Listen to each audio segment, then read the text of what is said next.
Saudara-saudari yang terkasih, bacaan-bacaan hari ini menggambarkan betapa Allah itu berbelas kasih dan belas kasihnya tak terhingga. Apapun kesalahannya, manusia diampuni dan diberi kesempatan untuk hidup lebih baik. Bangsa Israel yang menyembah berhala dimaafkan. Paulus yang menganiaya umat dijadikan rasul. Anak bungsu yang minggat dengan warisan disambut bapaknya saat ia kembali dalam keadaan tak berdaya dan sengsara. Belas kasih yang sama juga ditawarkan Allah kepada kita.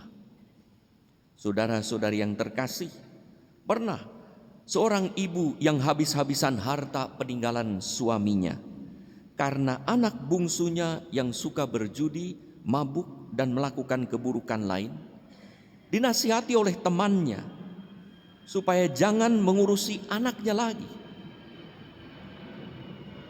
Walau anaknya kurang ajar, ibu itu tetap mengasihinya, tetap mengurusinya, tetap membelanya.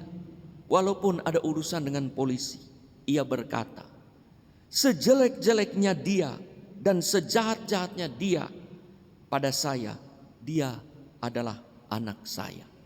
Dia yang pernah saya kandung 9 bulan.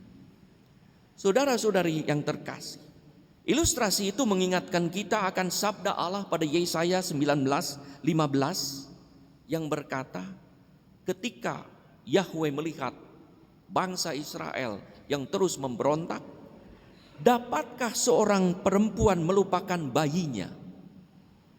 Umumnya tidak dapat. Sehingga ia tidak menyayangi anak dari kandungannya.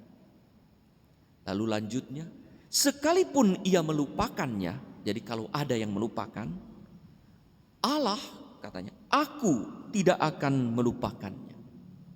Saudara-saudari yang terkasih, memang pada umumnya ibu tidak akan melupakan anak kandungnya seperti ilustrasi. Bahkan anak yang kurang ajar sekalipun. Bahkan ada di berita media seorang anak mendakwa ibunya ke pengadilan, tapi ibunya tetap memberi maaf. Jadi kalau ternyata ada ibu juga yang tidak mengasihi anak kandungnya karena alasan tertentu, Allah akan tetap mengasihi manusia. Itulah yang diwartakan oleh Yesus lewat 3 perumpamaan tentang domba yang hilang, dirham yang hilang, anak yang hilang. Saya baca lengkap hari ini karena menjadi satu kesatuan 3 perumpamaan Yesus. Yesus berhadapan dengan orang Farisi dan ahli Taurat yang membenci pemungut cukai dan orang berdosa sebagai golongan yang tak layak mendapat belas kasih Allah. Mereka dianggap sebagai sampah masyarakat, mencemarkan kekudusan Allah. Bagi orang Farisi dan ahli Taurat, orang berdosa patut dihukum dan tidak pantas mendapat belas kasih Allah. Tetapi dengan makan bersama, Yesus justru mau menjalin relasi dan berbagi kehidupan dengan mereka. Makan bersama artinya sharing kehidupan. Yesus mau berbagi, menjadi bagian dari hidup mereka, dan mereka menjadi bagian dari hidup Yesus. Dengan begitu Yesus mau menampilkan Allah yang berbelas kasih, Bapa yang murah hati. Manusia kadang seperti domba yang sesat, yang dicari terus dan dibawa pulang. Mencari domba itu susah di tanah Palestina, tanah berbukit-bukit. Walaupun domba hilang itu berbunyi, ya, mengembik lalu gembala mendengar di mana itu ya?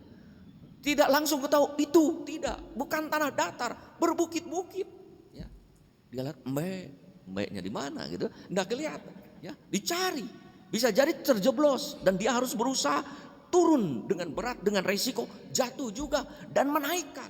Jadi berat sekali mencari domba. Kita membayangkan gampang sekali, domba hilang, cari. Tidak, bukit-bukit, batu-batu, mungkin terjebak juga himpitan batu. Jadi betapa susah mencari domba sang gembala. Tapi susah pun dicari. dan begitu dapat dipanggul dengan penuh sukacita.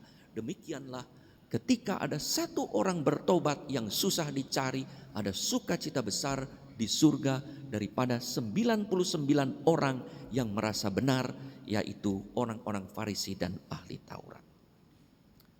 Perumpamaan pertama tentang gembala, seorang laki-laki. Perumpamaan kedua itu adalah tentang ibu yang kehilangan dirham. Manusia kadang seperti dirham yang kecil, yang dianggap tak bernilai karena perbuatan bejatnya, hingga bisa diabaikan dan dilupakan. Jangan dibayangkan lagi, uang hilang zaman sekarang, koin, kerencing, lalu ketahuan kan kemana, tinggal diambil. Di rumah mereka itu rumahnya kecil, jendelanya kecil-kecil, gelap. Maka kalau jatuh setengah mati carinya. Maka cari setengah mati, lihat. Kalau kambing ada suara, dirham hilang, itu adalah lambang orang yang salah, yang hilang tapi tidak tahu dirinya salah. Maka susah carinya, karena di mana tempatnya.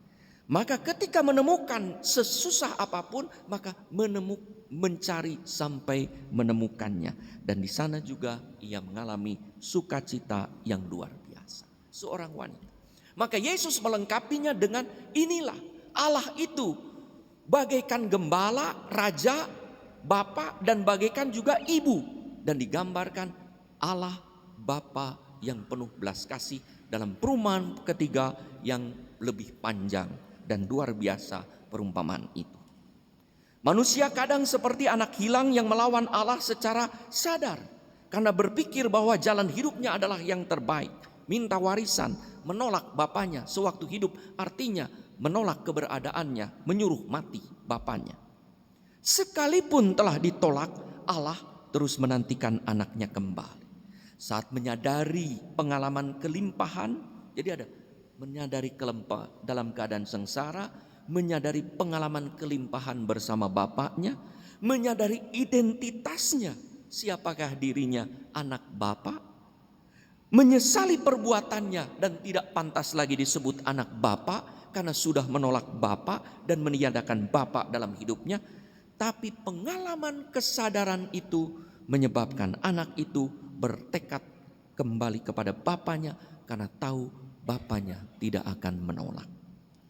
Dan ternyata bapaknya memang menantikan anaknya pulang, menantikan anaknya bertobat, padahal jelas-jelas bapaknya sudah ditolak. Hingga yang bejat pun mendapat berkat, disambut, dipeluk dan dicium. Serta setelah itu juga yang luar biasa, terjemahannya adalah diberi jubah, pakaian, diberi cincin, dan diberi sepatu. Artinya anak itu minta dijadikan hamba, karena berdosa tidak layak disebut anak bapa, tapi oleh bapaknya karena pertobatan yang tulus diangkat menjadi putra mahkota. Diberi jubah, cincin lambang putra mahkota, sepatu lambang atau sandal lambang Tuhan yang menguasai rumah itu. Karena sukacita yang luar biasa.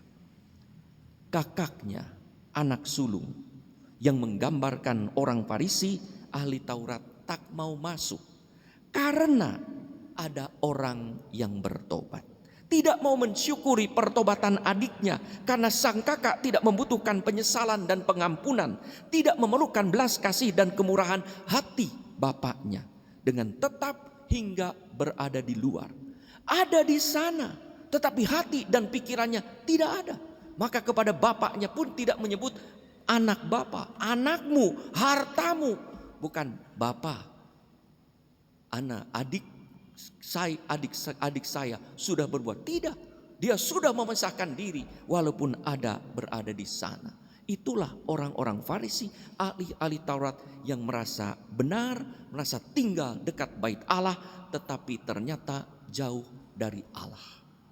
Saudara-saudari yang terkasih, ada saatnya di mana kita seperti anak bungsu yang melawan Allah secara sadar. Untuk itu kita perlu menyadari identitas kita. Kita tetap anak Allah walaupun kita berdosa. Untuk itu kita perlu mengalami saat-saat diberkati Tuhan.